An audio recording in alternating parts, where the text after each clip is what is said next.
welcome to the 39th episode of the Can Learn Library here at the North Battleford Library.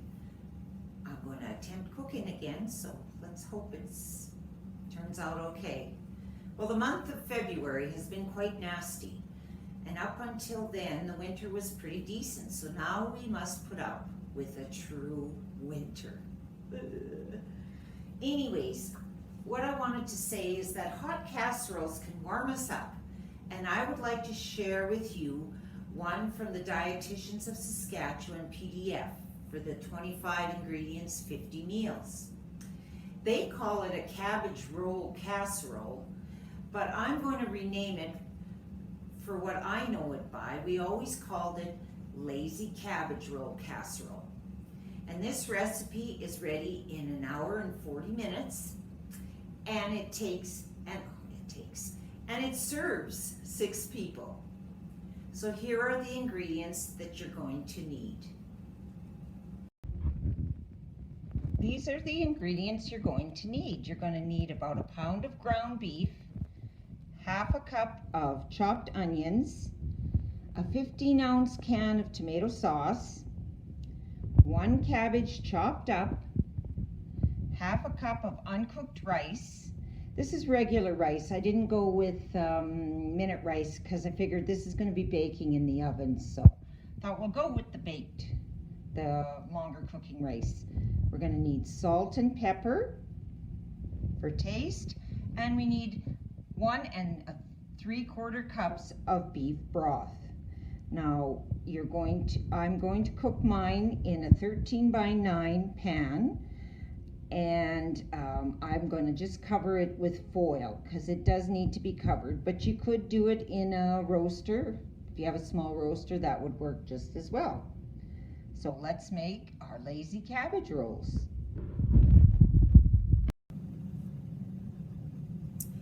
Okay, the first thing we do is preheat our oven. So I've turned my oven to 350 degrees. Now in a large skillet, I put a little bit of oil, and we're going to fry our hamburger. And we're going to fry it on medium-high. So that's just going to take us a little bit of time here. It's the meat. We'll get that started, and then we can get the other part mixed and ready for it. So we'll just get the hamburger going.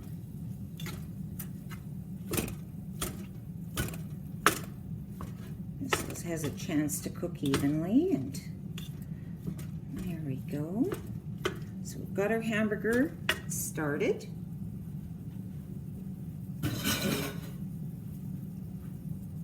So now in this large mixing bowl where I've already got the cabbage chopped into, we're going to add the other ingredients. So I'm going to get my onions in there.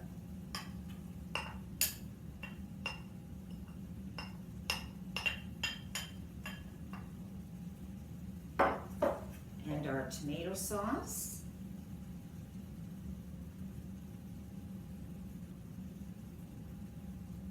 Let's just make sure we get it.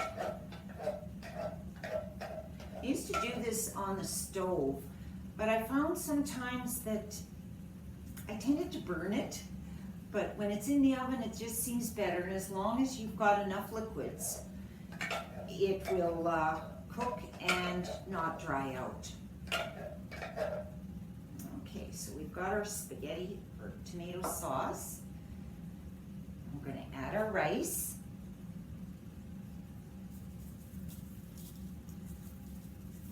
We'll end up with about 1 cup of rice. You can add more rice if you want, but if you do, you're going to have to add, obviously, more liquid to make sure that this doesn't dry out or scorch. Okay, so it asks for the salt and pepper for taste. Oops, I'm a pepper fan. I don't know about you. Prefer to the salt, and there's not a lot of salt, so good thing there's lots of pepper. All right, so put a little bit of salt in here. Now we're going to have to wait for the hamburger to cook before we mix this in here. So we'll be back when we add the meat to this. So I'm gonna just go off camera and finish cooking the meat. So you've got to cook it till there's no pink left to it. Okay? All right.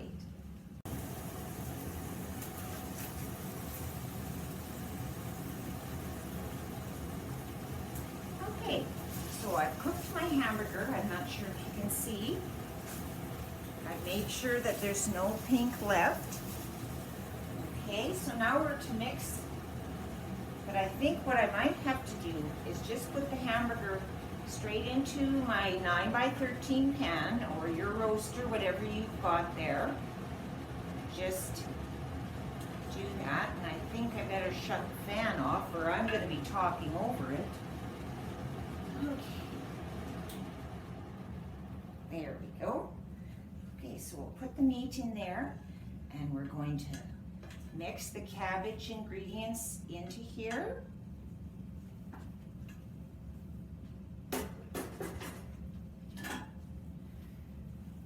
Okay, so just mix that up together.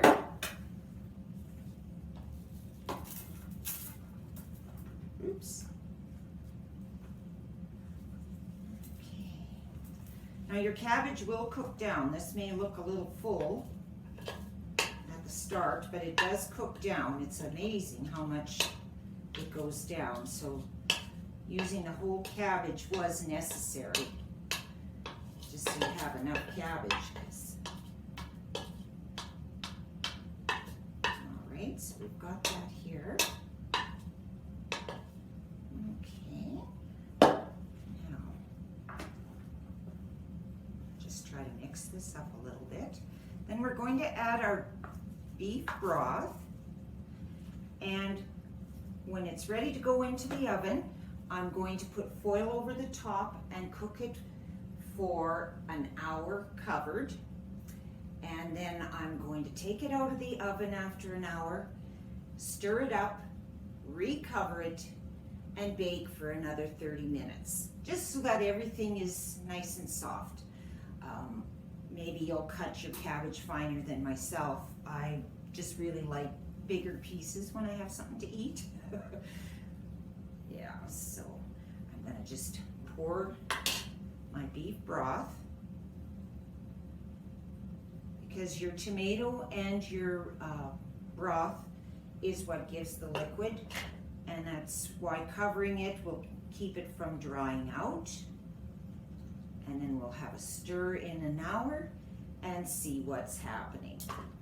Okay, so we'll see you in about an hour. Okay, it's been an hour, so I'm going to mix it up, and you can see how the cabbage has gone down and it's starting to smell really great. So I'm going to cook it for another half an hour, and then it'll be time to have a little sample. Well, this is the final product. It looks like it turned out good, and I didn't scorch it or burn it. Well, I hope that you give this recipe a try. I normally make it without hamburger. You can do that as well, and it's great to serve it with sausage. Okay, well, that's all the time we have left for today. So we'll see you next time at the Can Learn Library. Take care.